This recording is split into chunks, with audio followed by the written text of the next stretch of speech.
Today we're continuing to read The Brothers Karamazov. Ah, Misha, that's just what will really happen.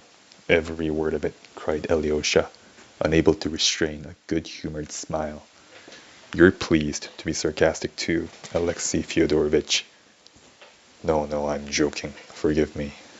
I've something quite different in my mind. But, excuse me, who can have told you all this? You can't have been at Katerina Ivanovna's yourself when he was talking about you.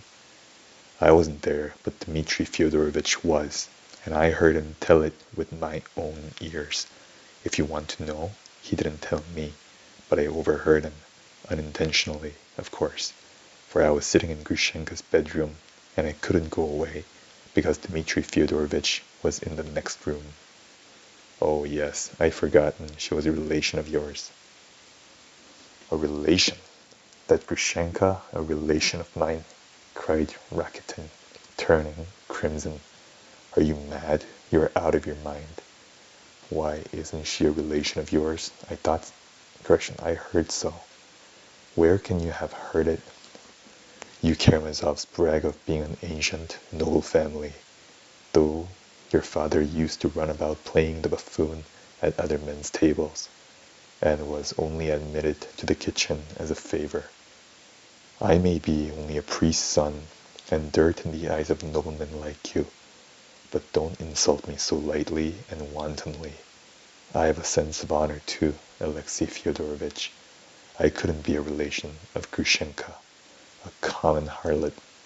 I beg you to understand that. Rakitin was intensely irritated.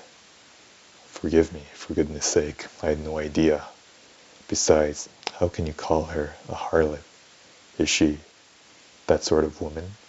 Alyosha flushed suddenly. I tell you again, I heard that she was a relation of yours. You often go to see her, and you told me yourself you're not her lover. I never dreamed that you of all people had such contempt for her. Does she really deserve it?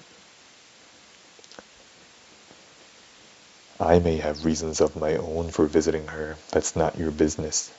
But as for relationship, your brother, or even your father, is more likely to make her yours than mine.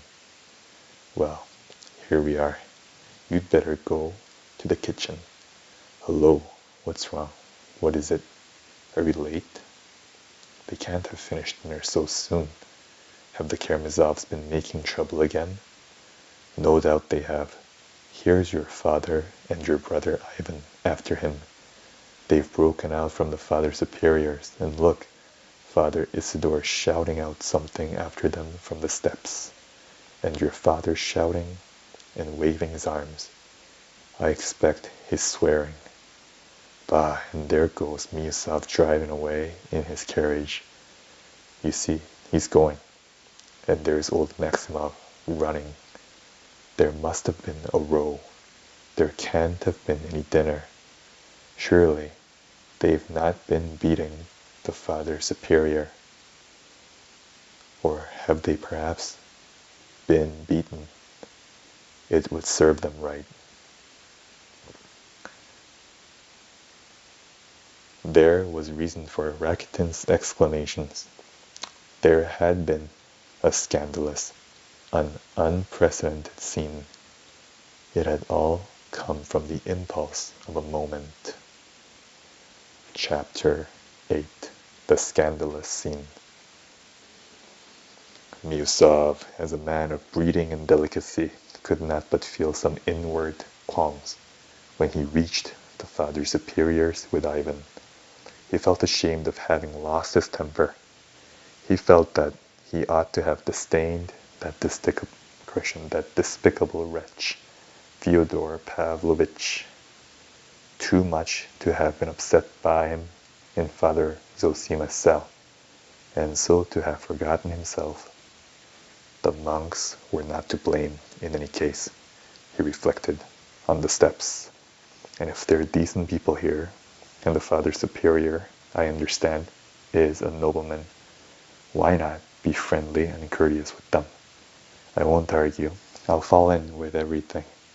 I'll win them by my expression. I'll win them by politeness and show them that I have nothing to do with that Asa, that buffoon, that Piero, and have nearly been taken in over this affair, just as they have. And that's the end of the reading for today. Have a good day.